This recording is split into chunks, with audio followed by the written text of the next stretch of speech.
Hi friends, now let's start with the next portion of this chapter, ray optics.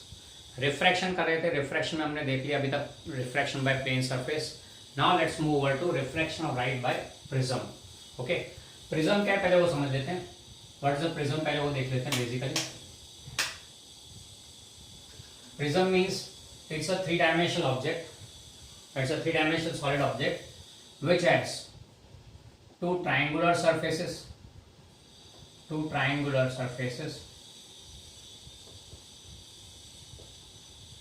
and 3 rectangular surfaces.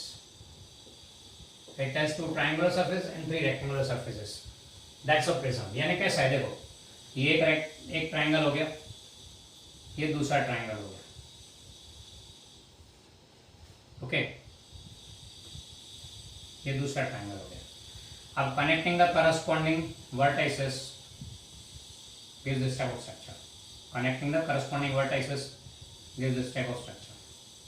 अब यहाँ पे देखो दो triangular surface हो गए, एक ये और दूसरा ये, एंड 3 रेक्टेंगल, एक साइड फिर ये दूसरा साइड एंड ये तीसरा rectangle, 3 rectangles. Okay, so a closed solid object having 2 triangular and 3 rectangular surfaces. That's a prism. And prism को हमेशा triangular surface पे माउंट किया जाता है. It is placed on the triangular surface. तो नीचे surface टेबल को टच करेगा ट्राइंगुलर सरफेस, ऊपर रहेगा triangular surface. Okay, that's how it is mounted. ये इसलिए बता रहा हूँ खास करके प्रैक्टिकल्स में at times it happens that prism का एक्सपेरिमेंट आए और आपको पता ही नहीं हो प्रिज्म कैसे रखना है, तो उस टाइम पे प्रॉब्लम नहीं है, इसलिए बता दिया. Okay, so that's regarding prism. चलो प्रिज्म के लिए थोड़ा टर्मिनोलॉजी देख लेते हैं कि प्रिज्म से रिफ्लेक्शन जो हो रहा है, in case of refraction by prism what are the common terms used. Okay, and what is the ray diagram in that case. तो शुरू करते हैं. सब ये रखा हमने प्रिज्म. बड़ा फिगर क्यों बनाया, ताकि we can understand the interior details of the figure.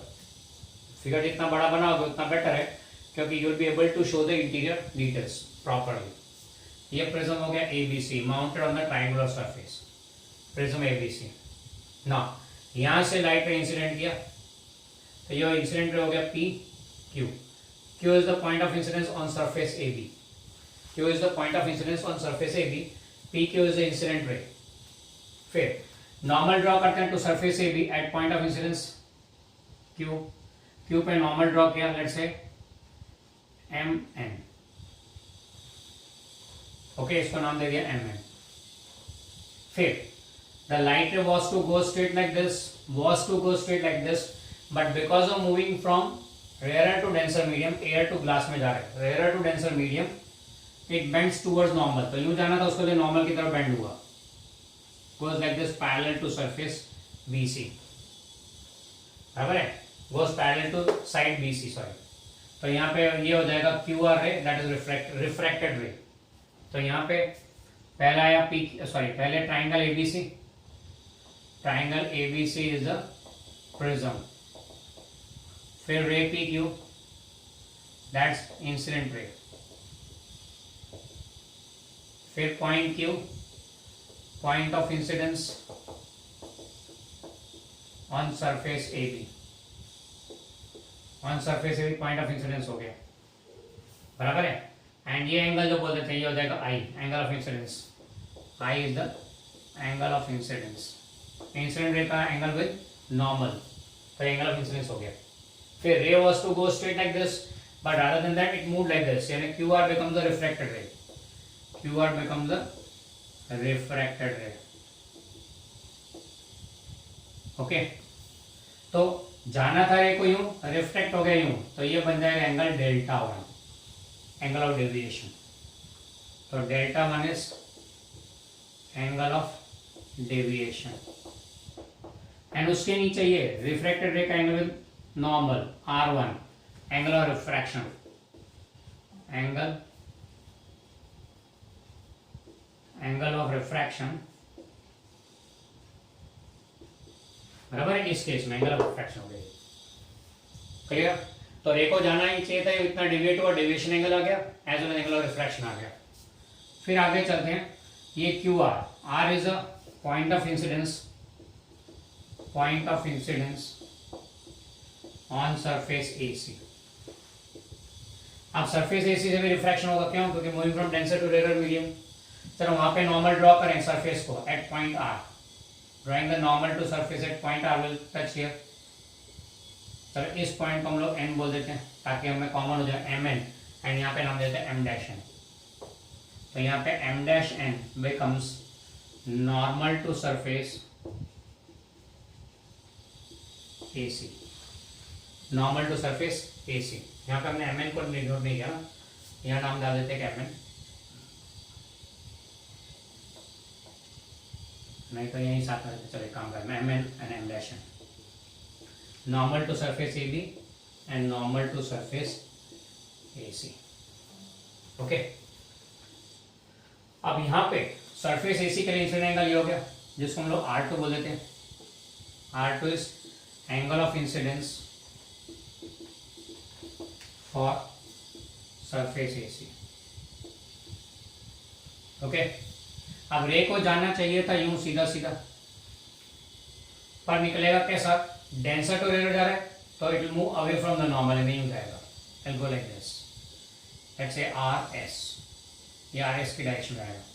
RS becomes the emergent रे, क्योंकि वापस आए ना बाहर तो इसको इमर्जेंट रे बोलेंगे, एंड उसका एंगल विद नॉर्मल, सॉरी उसका एंगल विद नॉर्मल, इमर्जेंट रे का एंगल विद नॉर्मल ही हो गया, एंगल ऑफ इमर्जेंस E, ये हो जाएगा E will be angle of emergence. अब यहाँ डेविएशन कितना होगा? तो रे को जाना चाहिए था यूं, गया यूं, ये हो गया एंगल ऑफ डेविएशन डेल्टा 2, बराबर है, जिसको हम लोग पीछे एक्सटेंड करें इसे तो ये हो जाएगा angle of deviation delta 2। Clear? तो delta 2 is angle of deviation at surface AC। Okay, ये हुआ। अब अगर प्रिज्म नहीं होता तो ये would have gone straight away like this, P2 Q2 D से होता हुआ आगे, पर प्रिज्म है इसलिए ये इमर्ज हुआ कहाँ पे? RS पे, जिसको एक्सटेंड करें बैकवर्ड D2 R2S।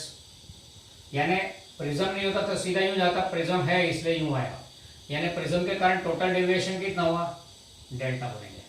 जैसे delta is a deviation due to the entire prism, the resultant deviation, and it is sum of the two internal deviations delta 1 and delta 2, दोनों सरफेस पे जो डेविएशन है उसका total है basically ये तो।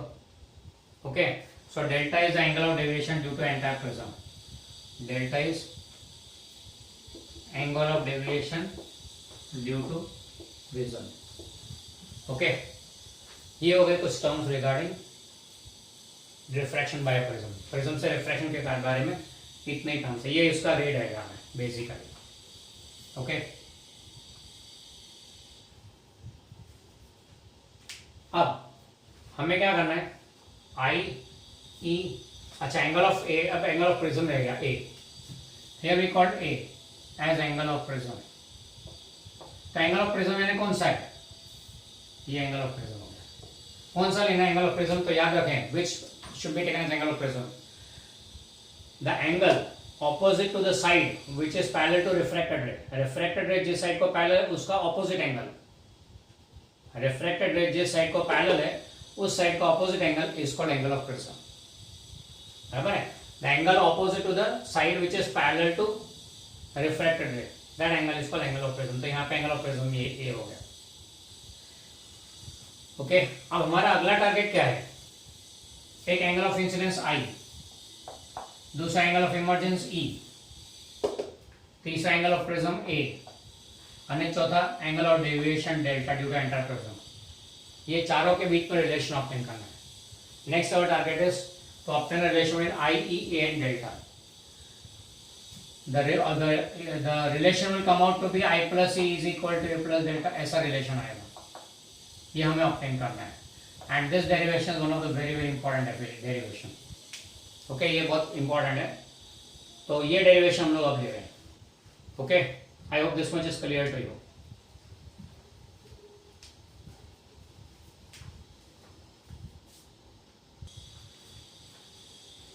चलो शुरू करते हैं derivation. Obtaining relation between I, E, A and delta, खबर है? या ना फिर ऐसा पूछा होगा obtain I plus E is equal to A plus delta for prism. शुरू करते हैं। इसमें टारगेट हमारा हमें पता है, I plus E equal to A plus delta लाना है। डेरिवेशन में normally remember the target and start working.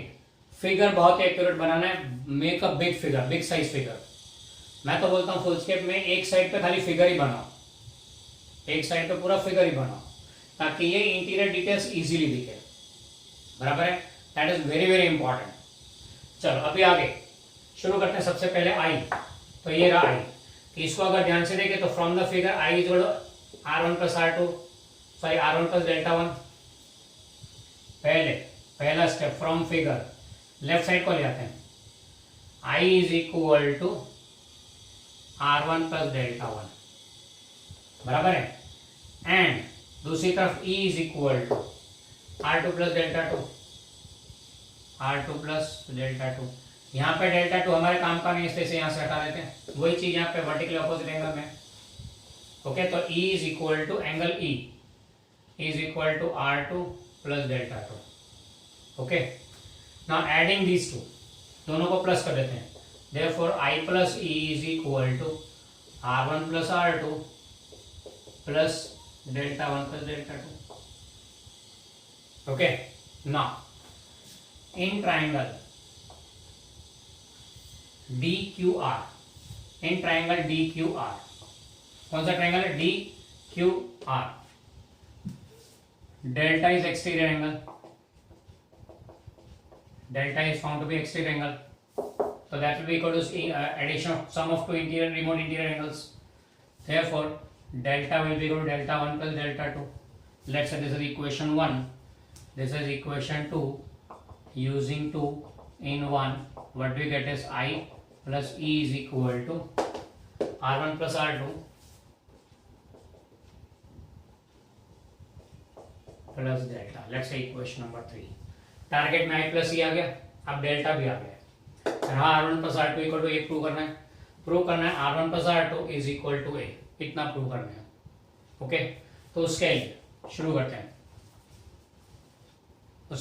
क्या करेंगे? देखो, पहले लेंगे क्वाड्रिलेटरल ARNQ, इन क्वाड्रिलेटरल ARNQ, क्वाड्रिलेटरल में सारे एंगल्स का एडिशन कितना होता है? तो यहाँ पे अंदर angle A plus angle ARN plus angle RNQ plus NQA plus angle NQA is equal to sum of all the angles in a quadrilateral is always 360 degree. ये तो हमें पता होगा, ज्योमेट्री से सीखा है हमने 360 degree. Now as angle ARN is equal to angle NQA, ये दोनों इक्वल होंगे कितना? 90 डिग्री। क्यों? Because normals to the surface, normals to the surface है, दोनों के दोनों नॉर्मल टू सरफेस है, 90 डिग्री एंगल होगा। तो ये तो दोनों, ये 90 ये 90 180, तो therefore A plus angle RNQ plus 180 degree is equal to 360 degree. So therefore A plus angle RNQ is equal to 180 degree. Let's say equation number 4. A plus RNQ is 180 degree. अब साथ में देखें इन ट्राइंगल, कौन सा triangle है? QRN, in triangle QRN, तीनों angle का addition, triangle QRN, यानी वाला ट्राइंगल हो गया this one. R1 plus R2 plus this angle R1 plus R2 plus angle RNQ is equal to 180 degree. Okay, let's say equation number 5। Equating 4 and 5, what we have is A plus angle RNQ is equal to R1 plus R2 plus angle RNQ, angle RNQ cancel हो गया, तो therefore A is equal to R1 plus R2। Equation number 6, using 6 in कौन सा था? 3, 6 in 3, what we get is I plus E is equal to A plus delta. Purely geometrical है, derivation completely geometrical है, physics बहुत कम use किया है इसके अंदर, बराबर है। तो ये फॉर्मूला आ गया हमारा। ये तो मैंने खाली स्टेप्स लिखे हैं to understand. You have to put the wordings in between, जो मैं बीच में बोलता था वो वर्डिंग्स आपको डालने हैं। तो ये पूरा स्केलेटल सिस्टम से वर्डिंग्स डाल के इसको प्रॉपर थियरी बना के रख दिया कीजिए। Figure almost one side of उसके पेज, नीचे एक आध दो लाइन लिखने तो फिगर को डिस्क्राइब कर दो, या एंगल्स के नाम दे दो, I equal to answer angle, E for ये ऐसा लिख दो, बराबर है। एक पेज पूरा हो गया फर्स्ट स्टेप का, दूसरे में चालू करें, तीसरे में जाके खत्म होगा, 3 पेज होगा, 5 मार्क का क्वेश्चन, 3 मार्क का क्वेश्चन बनेगा ये। 3 mark question, 3 pages, that's more than enough. Okay, so this regarding obtaining I plus E equal to A plus delta. यहाँ पे फायदा क्या, आपको टारगेट पता है क्या लाना है। तीसरे टर्म्स इजी है, आई आ गया, ई आ गया, डायरेक्टली फिगर से आई आ गया, ई आ गया, दोनों को टोटल किया, ये मिल गया। Delta 1 plus delta 2 and delta 1 and delta 2 interior angles है, इक्वल टू डेल्टा, वो हो गया। अब रहा क्या, खाली R1 plus R2 equal to ए लाना है, तो उसके लिए इतना मजदूरी किया। This part is obtaining R1 plus R2 equal to A, and ये R1 plus R2 equal to A is a very important formula in numericals. ये न्यूमेरिकल्स में बहुत कम आएगी कि angle of prism is equal to R1 plus R2, ये काफी जगह पे काम आता है। ओके, तो ये हो गया obtaining relation between I, E, A and delta in case of prism. इसके बाद नेक्स्ट डेरिवेशन, इसी फॉर्मूला को लेके हम लोग रिफ्रैक्टिव इंडेक्स ऑफ प्रिज्म का फॉर्मूला लगाएंगे। Will be getting formula for refractive index of prism.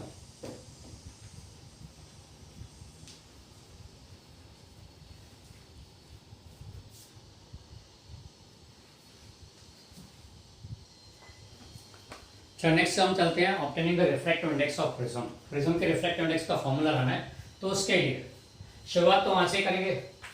For we know that, शुरुआत तो वहीं से करेंगे, हमें सब कुछ पहले से मालूम होता है। We know that for a prism we have the relation I plus E is equal to A plus delta. I plus E is equal to A plus delta. अब इसको लेट्स से इक्वेशन नंबर 1 बोल देते हैं। अब यहाँ पे I की value change होगी, अकॉर्डिंगली ई भी चेंज होगा। As the I will change, E will also change, A will not change. Prism same है इसलिए ए तो कभी चेंज होगा नहीं, दिस इज अ कांस्टेंट, ये चेंज नहीं होगा। आई के साथ ई चेंज होता है, ई के साथ, और साथ में डेल्टा भी चेंज होगा, बराबर है। अब आई एंड ई दोनों म्यूचुअली डिपेंडेंट है। अगर ध्यान से देखो तो फिगर कुछ ऐसा था, ये ट्रायंगल, ये प्रिज्म एबीसी, यहाँ पे incident ray P Q, normal to surface, angle of incidence I हो गया, रिफ्रैक्टेड रे हो गया, ये एंगल R1 हो गया, नॉर्मल टू द सरफेस ये R2 हो गया, एंड ये इमर्जेंट एंगल E हो गया, बराबर है। अब यहाँ पे क्या देखते हैं, आई के साथ साथ E बदल रहा है, एज वेल एज डेल्टा क्या है, ये एंगल डेल्टा डेविएशन, ये भी चेंज होगा। आई एंड E दोनों म्यूचुअली डिपेंडेंट है, I and E are both mutually dependent. जैसे दो में से किसी को पकड़ लेते हैं, दूसरा तो चेंज होना ही है, वो तो फिक्स है इसके साथ ही, तो आई के साथ में डेल्टा चेंज होगा। तो there is some relation of deviation angle with angle of incidence. Now practically observe किया गया कि as an angle of incidence changes, accordingly deviation angle also changes, therefore we plot a graph of it. Okay, as I changes, delta changes. Now graph of I, graph of delta versus I, क्योंकि delta depend होता है I पे, तो delta is dependent, I is independent, तो graph of delta versus I is as follows,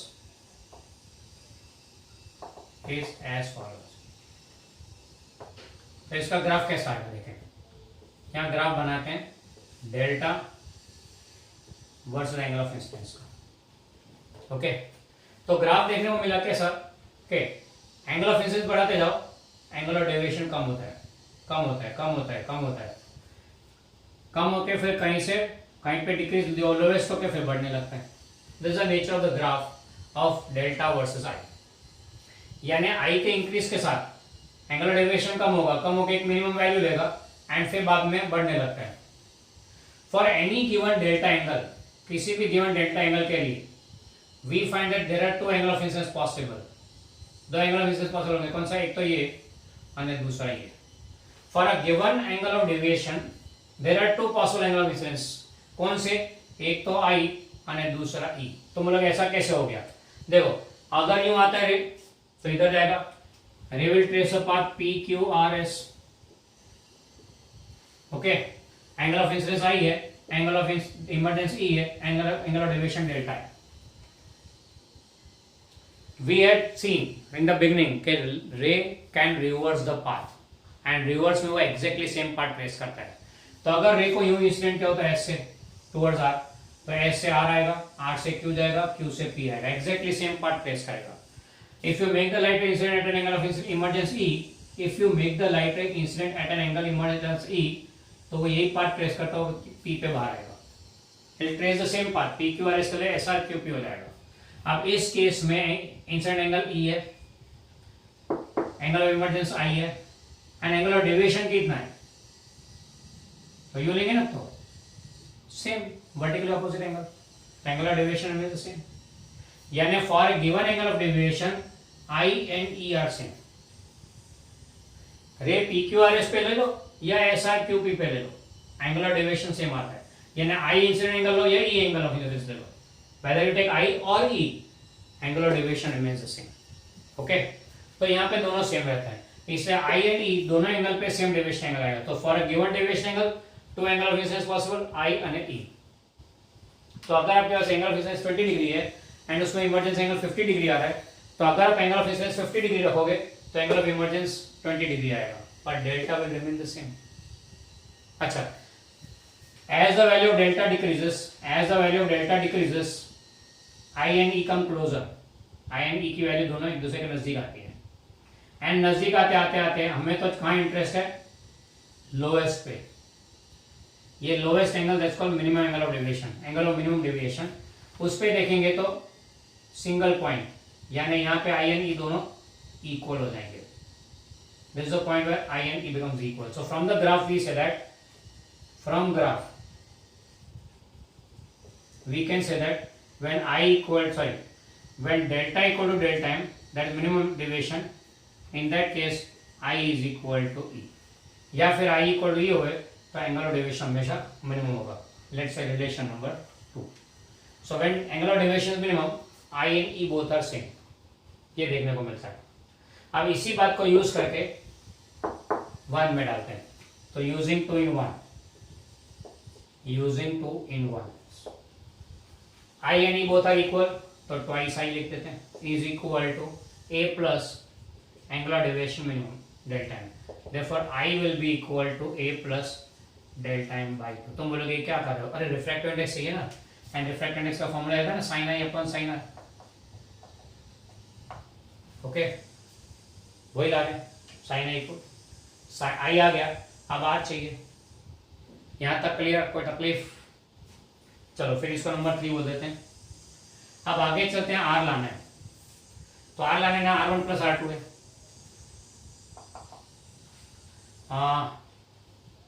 as I equal to E, therefore sin I will be equal to sin E, बोल सकते हैं, sign ले दोनों तरफ, sin I equal to sin E। Let's see equation number 1, now for surface AB Snell's law use करते हैं। Snell's law क्या था याद है ना, n1 sin theta 1 equal to n2 sin theta 2, इसका यूज कर रहे हैं।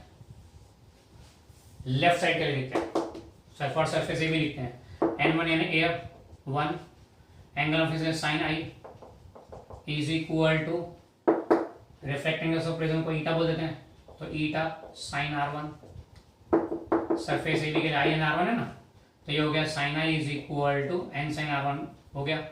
लेट्स सी इक्वेशन नंबर 1 2 3 है, ये 4, ये 5। Now similarly for surface AC, sin E is equal to n sin R2, equation 6 बराबर, n1 sin theta 1 equal to n2 sin theta 2, वो use कर रहे हैं यहाँ पे भी, तो ये आएगा relation.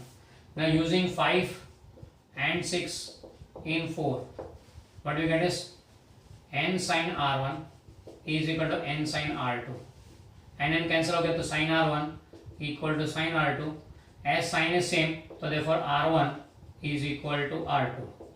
Let's say equal to R, suppose कर लेते हैं।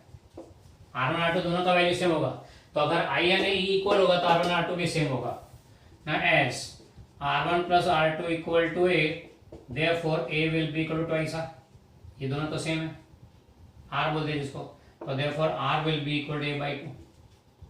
Equation number 7. Okay, now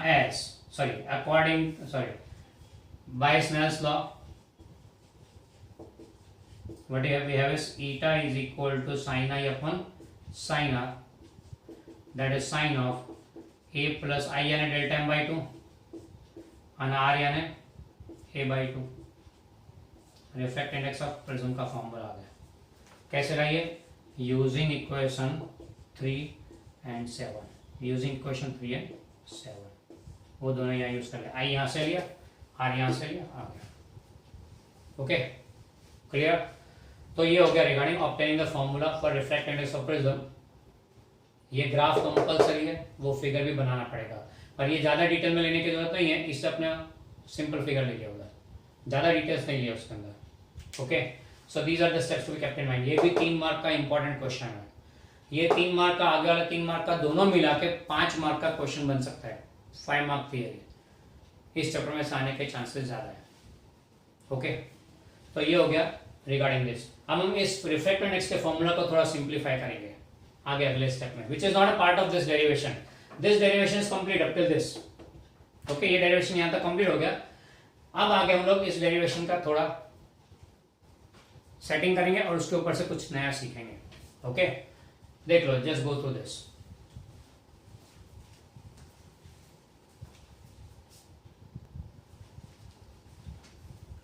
चलो आगे चलते हैं इसमें। अब जो फॉर्मूला हमने ऑब्टेन किया था रिफ्रैक्ट इंडेक्स का, eta is equal to sine of A plus delta M by 2 upon sine of A by 2, ये फॉर्मूला जो हो गया ईटा का रिफ्रैक्ट इंडेक्स का, बराबर है ना। If A and delta M are small, बराबर है, in that case sine of A plus delta M by 2, वो भी छोटा होगा, will be approximately equal to A plus delta M by 2। याद होगा, ये हमने आगे देखा हुआ है कि फॉर स्मॉल थीटा, अगर एंगल ऑफ ये थीटा हो, छोटा हो, तो साइन थीटा की value approximately equal to theta approximately equal to tan theta. ये तीनों की वैल्यू सेम होती है अगर थीटा छोटा हो तो, एंड यहाँ पे थीटा इन रेडियन लेने का, नॉट इन डिग्री। तो अगर थीटा की वैल्यू छोटी है तो sine theta, tan theta and theta in radian, तीनों वैल्यू सेम होती है। तो यहाँ पे ए एंड डेल्टा एम छोटा होगा तो sine A plus delta M by 2 can be written as A plus delta M by 2, and sine of A by 2 can be written as A by 2। तो यहाँ रख दे, तो therefore eta will become A plus delta M by 2 upon A by 2। तो by 2 तो उड़ गया, what remains is A plus delta M upon A. A को लेफ्ट साइड पे दे तो eta A is equal to A plus delta M, तो therefore delta M will be equal to A common eta minus 1। ये minimum deviation का formula आ गया in case of small angle of prism and small angle of deviation. तो delta M is equal to A into eta minus 1। Okay, तो ये deviation angle का formula आ गया। So but we find that deviation angle depends on eta, refractive index also. For a given prism A तो constant है, तो delta M depends on refractive index. अब आप बोलोगे कि ग्लास का अगर प्रिज्म है तो उसका रिफ्रैक्टिव इंडेक्स फिक्स है 1.5। Refractive index of a substance is fixed according to the quality of the substance. Okay, वो तो फिक्स है, but one more thing we have to see is, one more thing हम लोग जो यहाँ पे ध्यान में लेते हैं, कुछ और डिस्कशन करते हैं। यहाँ तक तो खत्म हो गया जो बुक में था वही, अब एक छोटा सा डिस्कशन थोड़ा आगे चलते हैं इसमें। रिफ्रैक्टिव इंडेक्स का फॉर्मूला क्या था? It was c upon v, basic definition of refractive index, c upon v। c यानी स्पीड हो गई, वेव्स में पढ़ा था f, speed is f lambda, speed is f lambda. तो we can say that this will be, c तो constant है, v को f लैम्बडा लिख दिया। Now when wave travels from one medium to another medium, when wave travels from one medium to another medium, frequency of the wave does not change, यानी constant होता है एक medium से दूसरे medium में जा रहा हो तो as C and F are constant therefore we can say eta is inversible to lambda. तो ईटा की वैल्यू वेवलेंथ पर डिपेंड करती है, ईटा की वैल्यू वेवलेंथ पर डिपेंड करती है।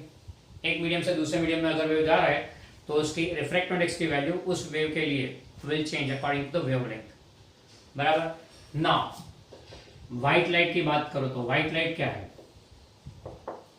White light is composed of 7 different colours with your starting from violet to red, having wavelength ranging from 4000 angstrom to 7000 angstrom, lambda ranging from 4000 angstrom for violet to 7000 angstrom for red.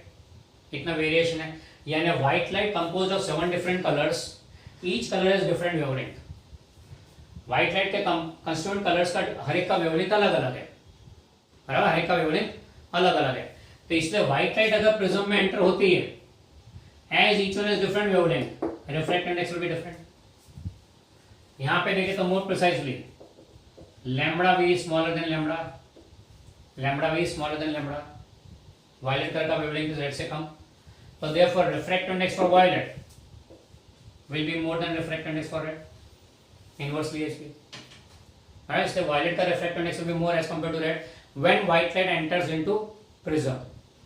अच्छा, refractive index पे delta M depends, delta M depends on refractive index, तो refractive index पे directly proportional है, तो therefore we can say that delta M for violet, deviation of violet will be more than that for red. अब ये अजीब सी घटना है, prism के अंदर जब व्हाइट लाइट एंटर करती है, व्हाइट लाइट, तो व्हाइट लाइट को पूरा का पूरा यूं के यूं जाना चाहिए था, यूं के यूं जाना चाहिए व्हाइट लाइट को, पर हम क्या देखते हैं कि व्हाइट लाइट के कंस्टिट्यूएंट कलर्स की वेवलेंथ अलग अलग है, इसे रिफ्लेक्ट इंडेक्स अलग, therefore their deviation is different. तो व्हाइट लाइट जब एंटर होती है प्रिज्म में, आप समझ सकते हो क्या होगा।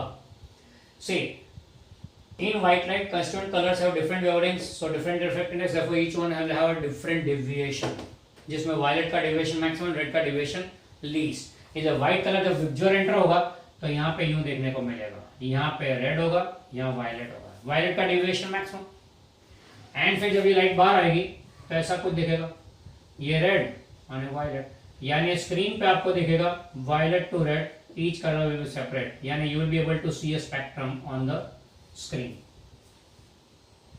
White light when pass through prism displays the spectrum with your rainbow colours वाला, जिससे हम लोग इस फिनोमेनन को हम लोग डिस्पर्शन बोलते हैं। तो डिस्पर्शन को अकाउंट करना हो तो ये formula does help to explain what is dispersion. Dispersion no doubt हमारे कोर्स में नहीं है, बुक में ही नहीं है, अगर आपकी नई बुक होगी तो उसमें वो पेज होगा भी नहीं, अगर पुरानी बुक है तो डिस्पर्शन प्रेजेंट होगा, तो वो नहीं है सिलेबस में, सिलेबस में नहीं, एक्चुअली है ही नहीं, बराबर है।